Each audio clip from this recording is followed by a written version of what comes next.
একটি ভুল প্রথা, যেটি আমাদের অধিকাংশ বাসাবাড়িতে মহিলারা যে ভুল কাজটি করে থাকে। মহিলারাই মনে করেন যে রাতের বেলা নাকি আমাদের বাসার কোনো উচ্ছিষ্ট অংশ বা কোনো ময়লা আবর্জনা ঝাড়ু দিয়ে পরিষ্কার করা যাবে না। এবং আরেকটা বিষয় হচ্ছে আয়না।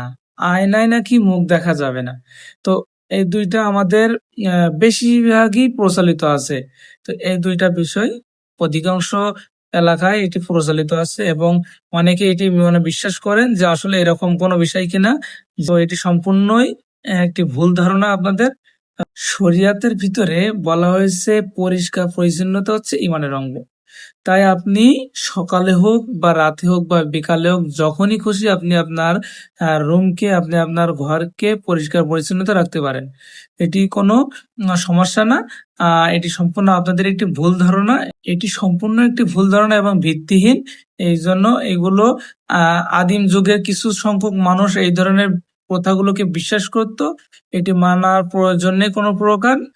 আরেকটি বিষয় হচ্ছে আপনার যখন খুশি আপনি আপনার মুখকে, আপনি আপনার চেহারাকে রাতে হোক দিনে হোক যখন হোক আপনি দেখতে পারেন। সেটি আসলে কোনো প্রকার সমস্যা না। যেহেতু বিষয়টি মানুষের মন গড়া একটি প্রথা, তো এটি আমরা বিশ্বাস করব না।